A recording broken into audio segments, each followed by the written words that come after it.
George Washington, December 29, 1790. Talk to the chiefs and councillors of the Seneka Nation. Transcript.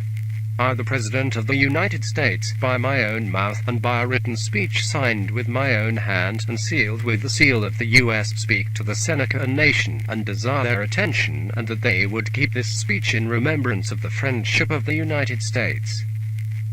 I have received your speech with satisfaction, as a proof of your confidence in the justice of the United States, and I have attentively examined the several objects which you have laid before me, whether delivered by your chiefs at Tioga Point in the last month to Colonel Pickering, or laid before me in the present month by the Cornplanter and the other Seneca Chiefs now in Philadelphia. In the first place, I observe to you, and I request it may sink deep in your minds, that it is my desire, and the desire of the United States, that all the miseries of the late war should be forgotten and buried forever. That in future the United States and the Six Nations should be truly brothers, promoting each other's prosperity by acts of mutual friendship and justice. I am not uninformed that the Six Nations have been led into some difficulties with respect to the sale of the lands since the peace. But I must inform you that these evils arose before the present government of the United States was established, when the separate states and individuals under their authority undertook to treat with the Indian tribes respecting the sale of the lands. But the case is now entirely altered. The general government only has the power to treat with the Indian nations, and any treaty formed and held without its authority will not be binding. Here, then, is the security for the remainder of your lands. No state nor person can purchase your lands unless at some public treaty held under the authority of the United States. The general government will never consent to your being defrauded, but it will protect you in all your just rights.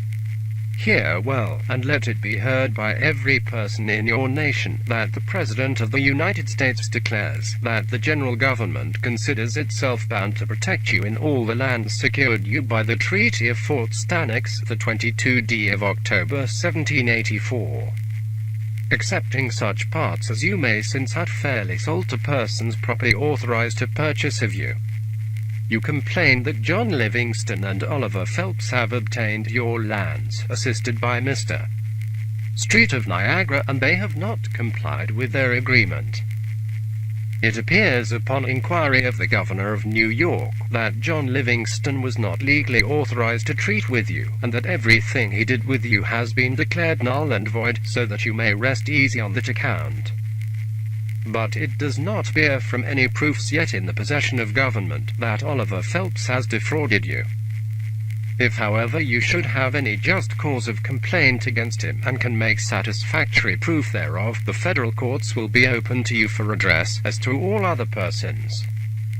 But your great object seems to be the security of your remaining lands, and I have therefore upon this point meant to be sufficiently strong and clear, that in future you cannot be defrauded of your lands, that you possess the right to sell, and the right of refusing to sell your lands, that therefore the sale of your lands in future will depend entirely upon yourselves, but that when you may find it for your interest to sell any parts of your lands, the United States must be present by their agent, and will be your security that you shall not be defrauded in the bargain you may make.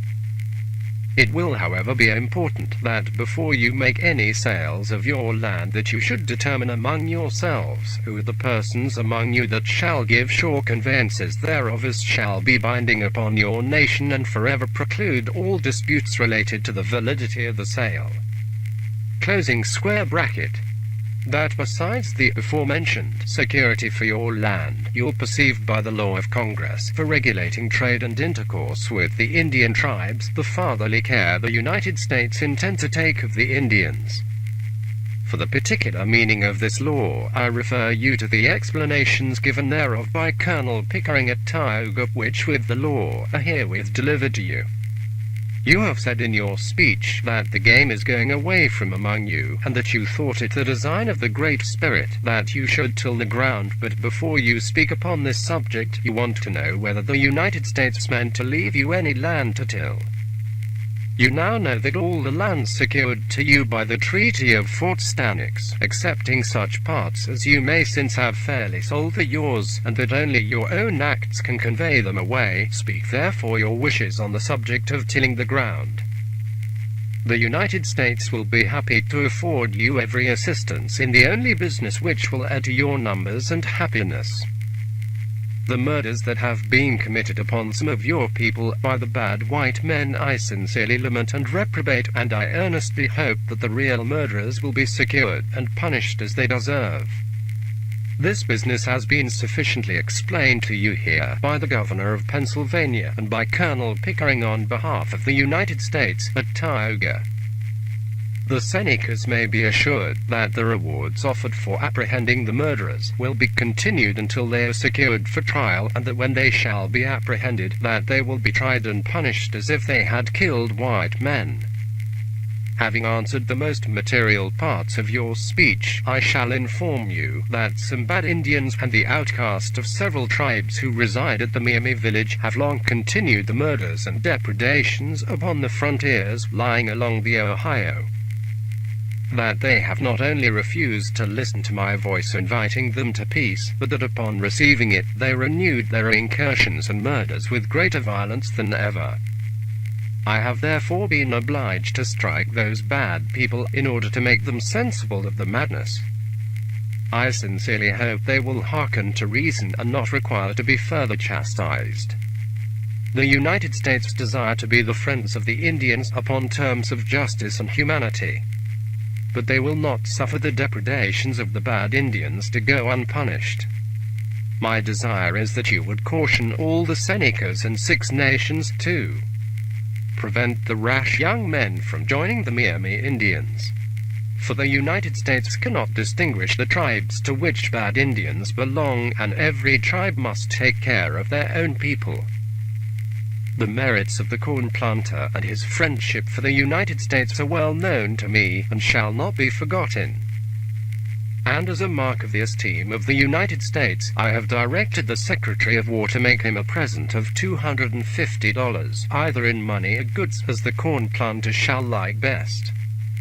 And he may depend upon the future care and kindness of the United States.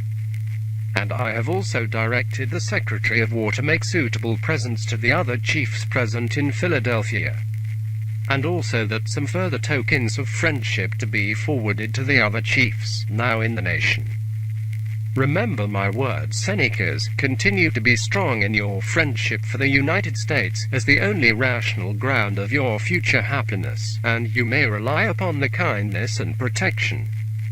An agent shall soon be appointed to reside in some place convenient to the Senecas and 6 nations. He will represent the United States. Apply to him on all occasions. If any man brings you evil reports of the intentions of the United States, mark that man as your enemy, for he will mean to deceive you and lead you into trouble. The United States will be true and faithful to them.